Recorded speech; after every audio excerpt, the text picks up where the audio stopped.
हिंदी साहित्य में एक बार फिर से आप सभी का स्वागत है। और आज जो हम देखेंगे यूजीसी नेट के यूनिट 10 में लगी रचना, जिसका नाम है संस्कृति के चार अध्याय। संस्कृति के चार अध्याय, लेखक हैं रामधारी सिंह दिनकर, वाचन स्वर अवनीश। आइए इसका हम लोग देखते हैं। देखिए इसमें जो अध्याय लगे हुए हैं वो चार अध्याय हैं और उस अध्याय के अंदर प्रकरणों में बटा हुआ है। सबसे पहले यह पूछा जा सकता है कि यह किस चीज़ में बटा है अध्याय। चारों अध्याय का नाम तो हमें याद ही रखना है, उसके बाद प्रकरणों को भी हमें याद रखना है क्योंकि यहाँ से क्वेश्चन पूछे जाते हैं।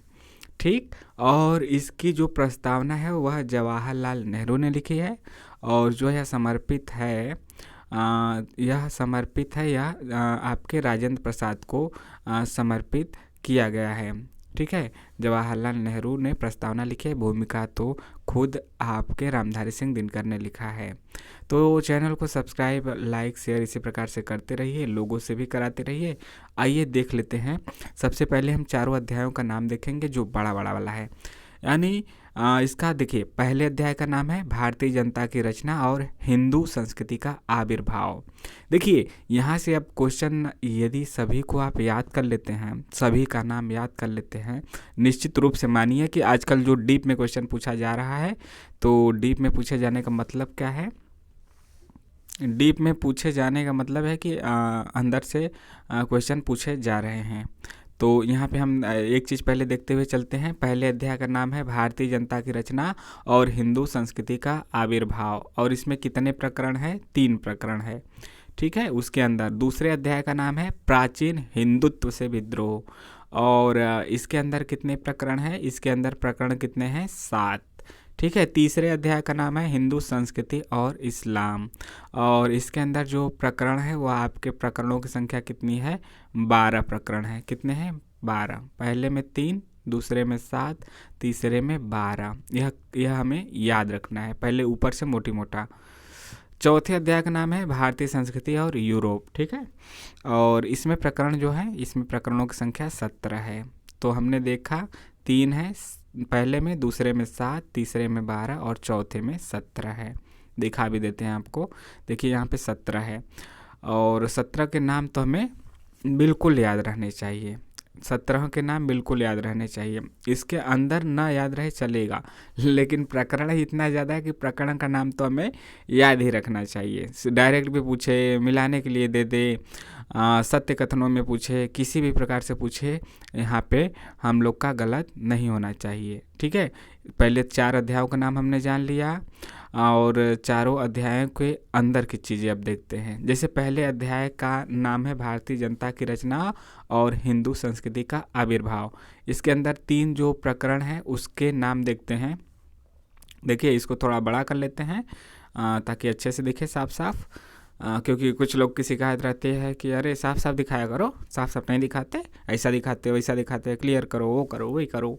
देखिए पहले अध्याय का नाम है भारतीय जनता की रचना और हिंदू संस्कृति का आविर्भाव, उसके अंतर्गत 3 प्रकरण है। 3 प्रकरणों में पहले प्रकरण का नाम है भारतीय जनता की रचना, दूसरे प्रकरण का नाम है आर्य द्रविड़ समस्याएं, तीसरे प्रकरण का नाम है आर्य और आर्येतर संस्कृतियों का मिलन। ठीक है, ये किताब थोड़ी सी मोटी है, आप जानकारी इसको लेना चाहें तो ले सकते हैं। इसकी जो मतलब मुख्य चीज़ें हैं, यह कई किताबों के निचोड़ के द्वारा इसमें बताया गया है। खुद जवाहरलाल नेहरू ने इसकी प्रशंसा की है। द्वितीय अध्याय का नाम है प्राचीन हिंदुत्व से विद्रोह, और इसमें 7 प्रकरण है। पहले तो हमें याद ही रखना है कि प्रकरणों में बांटा गया, तो 7 प्रकरणों का नाम देखते हैं। प्रकरण 1 का नाम है दूसरे अध्याय में बुद्ध से पहले का हिंदुत्व, दूसरे प्रकरण का नाम है जैन धर्म, जैन के बाद बौद्ध आ जाएगा, याद करने में आसानी है।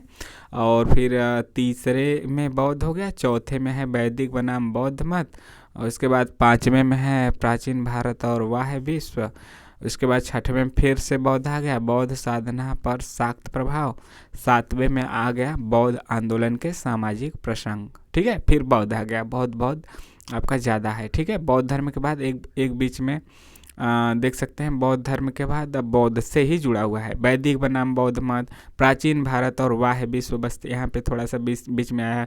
फिर बौद्ध आ गया है, बौद्ध साधना पर शाक्त प्रभाव। फिर 7वां है बौद्ध आंदोलन के सामाजिक प्रसंग। तो बौद्ध से जुड़ी चीज़ें ज़्यादा हैं, देखने में भले ही कठिन लगे, लेकिन आप इसको ना 2-3 बार देखेंगे, 3 बार 4 बार आपको याद हो जाएगा, याद करके ही जाना है। कितने लंबे समय तक याद रखना यह चुनौती नहीं है, लेकिन एग्जाम से पहले आपको याद होना चाहिए, यदि आप चाहते हैं कि यहाँ से हमारा प्रश्न ना गलत हो।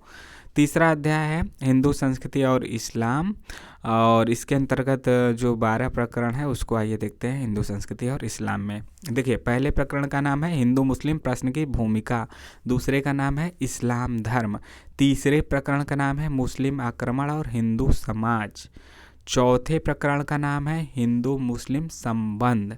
देखिए, एक क्रम से ही दिया गया है। पांचवें प्रकरण का नाम है इस्लाम का हिंदुत्व पर प्रभाव, छठवें प्रकरण का नाम है भक्ति आंदोलन और इस्लाम।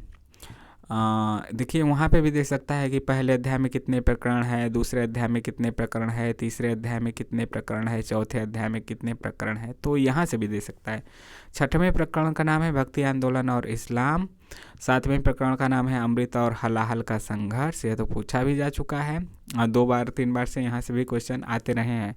आठवें प्रकरण का नाम है सिख धर्म, 9वें प्रकरण का नाम है कला और शिल्प पर इस्लाम का प्रभाव, 10वें प्रकरण का नाम है साहित्य और भाषा पर प्रभाव, 11वें प्रकरण का नाम है उर्दू का जन्म, और 12वें प्रकरण का नाम है सामाजिक नहीं, सामासिक संस्कृति के कुछ और रूप। तो यहाँ पे तीसरा अध्याय हमने देख लिया। चौथा अध्याय आपका भारतीय संस्कृति और यूरोप है, इसका जो शीर्षक है, और इसके अंतर्गत 17 प्रकरणों को नाम आइए देखते हैं।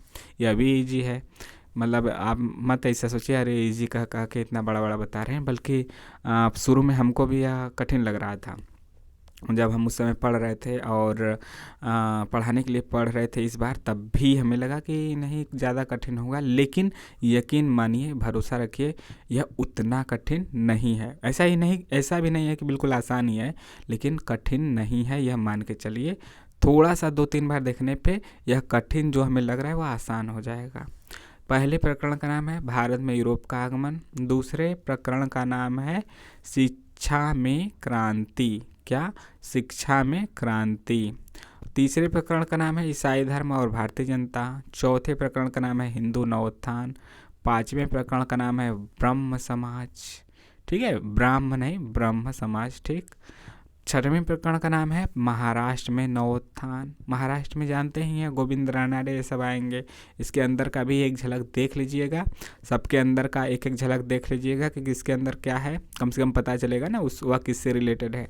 और लेकिन प्रकरण का नाम तो हमें भूलना भी नहीं है। सातवें प्रकरण का नाम है आर्य समाज, आठवें प्रकरण का नाम है थियोसोफिकल सोसाइटी या फिर ब्रह्म विद्या समाज, नौवें प्रकरण का नाम है धर्म के जीते जागते स्वरूप परमहंस रामकृष्ण, 10वें प्रकरण का नाम है कर्मठ वेदांत स्वामी विवेकानंद, 11वें प्रकरण का नाम है प्रवृत्ति का उत्थान लोकमान्य तिलक, ठीक है। यहाँ पे देखिए अब लोगों के नाम आने शुरू हो गए हैं ना, तो 9 तक तो आप 9 में भी देखिए इजी कैसे हो जाएगा, हमें थोड़ा सा रिलेट करना है। यहाँ तो हमने जान लिया, फिर आर्य समाज है, फिर थियोसोफिकल सोसाइटी या फिर ब्रह्म विद्या समाज है एनी बेसेंट वाला, फिर धर्म के जीते जागते स्वरूप परमहंस स्वामी परमहंस रामकृष्ण है, उनके गुरु विवेकानंद के, फिर विवेकानंद आ गए हैं। 10वें में क्या है कर्मठ वेदांत स्वामी विवेकानंद, 11वें में प्रवृत्ति का उत्थान लोकमान्य तिलक आ गए हैं, एक एक व्यक्तित्व का यहाँ पर वर्णन है। 12वें में स्वर्ग का भूमिकरण महायोगी अरविंद, 13वें में भूमि का स्वर्गीकरण महात्मा गांधी का प्रयोग हुआ है। 14वें में आपका विश्व दर्शन के प्रवर्तक श्री सर्वपल्ली राधाकृष्णन है। 15वें में आपके मुस्लिम नवोत्थान की बात है, और 16वें में मुस्लिम से ही संबंधित सर मोहम्मद इकबाल का जिक्र है, और जो आपका आखिरी 17वां है उसमें भारतीय राष्ट्रीयता और मुसलमान है, ठीक है, भारतीय राष्ट्रीयता और मुसलमान का जिक्र है। खासकर यह रचना जो लिखी गई है इसमें एकता को लाने की कोशिश की गई है कि सबका ध्येय एक है, सबका उद्देश्य एक है, और अंग्रेज हिंदू मुस्लिम को लड़ाकर आपस में क्या करते थे, लड़ाकर हमें अलग अलग करके शासन करते थे, फूट डालो और राज करो। आज के युग में भी उस समय जवाहरलाल नेहरू आपके प्रधानमंत्री थे, तो उस समय भी ऐसी कोशिश की गई आज़ादी के बाद भी, और आज भी की जाती रही है। इसीलिए तो यह प्रासंगिक है। तो एकता न बने, एकता बनाए रखने के लिए, एकता न बने ऐसा तो नेता लोग करते हैं, एकता बनाए रखने के लिए यह किताब बहुत ही महत्वपूर्ण है। और उसी एकता को दर्शाने के लिए, हिंदू मुस्लिम संस्कृति को एकाकार करने के लिए, और सबका ईश्वर का जो उद्देश्य है, ईश्वर एक है, भले ही सब अलग अलग रूप में पूजते हैं, तो एकाकार करने के लिए यह इसका लिखी गई है। काफ़ी तथ्यों के साथ लिखी गई है। तथ्य इसमें दिए गए हैं बिल्कुल कि कौन सी बात कहाँ से ली गई है। फिर इसके बाद आपका उपसंहार है, यानी कि आपका सारांश है। तो इस प्रकार से यह हमने 4 अध्यायों, और मैं देखा कि चारों अध्यायों के अंदर कितने कितने प्रकरण हैं। सभी प्रकरणों को हमने देखा। एक बार आखिरी में चलते चलते देख लेते हैं कुल कितने प्रकरण हैं। तो पहले में 3 है, दूसरे में 7 है, और उसके बाद तीसरे में 12 है, चौथे में 17 है। जोड़ लेते हैं, 7 और 3 10 होता है, 12 17 29 होता है। 29 और 10 जोड़ेंगे तो कितना हो जाएगा? 39। तो कुल प्रकरण कितने हैं? चारों अध्याय में जोड़कर 39 हैं। ठीक है, तो इस प्रकार से भी आप देख सकते हैं। इसीलिए थोड़ी सी मोटी किताब है। और सबके अंदर जो इसके अंदर यह सब दिया गया ना, इसको एक झलक ज़रूर देख लीजिएगा, एक झलक ज़रूर देख लीजिएगा। समय आपके पास नहीं होगा तो केवल प्रकरणों को ज़रूर देखिएगा जो हमने बताया। तो मिलते हैं नेक्स्ट वीडियो में। चैनल को लाइक शेयर सब्सक्राइब इसी प्रकार से करते रहिए, लोगों से भी कराते रहिए। इतना प्यार देने के लिए, और सब्सक्राइब करने के साथ ही लाइक भी करें, ताकि हमारा उत्साह बढ़ता रहे इसी प्रकार से। ठीक है, हमारा मतलब कि आपका उत्साह, सब लोग एक ही तो हैं। देखिए, उद्देश्य सबका एक ही है कि जो ज्ञान है, यानी कि जो नॉलेज है, जैसा पहुंचाना की कोशिश है वैसी पहुंच रही है कि नहीं पहुंच रही है, बस यही उद्देश्य है। यदि अच्छा लगेगा तो आप खुद ब खुद लाइक करेंगे, किसी को ज़बरदस्ती करने की ज़रूरत नहीं है। अच्छा नहीं लगेगा तो आप नहीं करेंगे और ना ही देखेंगे, यह भी बात है, कोई कितना भी कहे। तो जिसका चीज़ अच्छा लगता है वह बिना कहे लोग देखते हैं, शेयर करते हैं, लाइक करते हैं। जो अच्छा नहीं लगता वो आप कोई भी चीज़ हो, किसी को ज़बरदस्ती नहीं कर सकते, बहुत लंबे समय तक नहीं कर सकते। तो आपको यदि अच्छा लगेगा तो आप खुद करेंगे, ऐसी हम उम्मीद करते हैं। स्वतः चीज़ें होने लगेंगी। मिलते हैं नेक्स्ट वीडियो में। जय हिंद, जय भारत। हमारी कोशिश है कि यह सूरत बदलनी चाहिए, तेरे सीने में ना सही मेरे सीने में ही सही, हो कहीं भी आग, लेकिन आग जलनी चाहिए।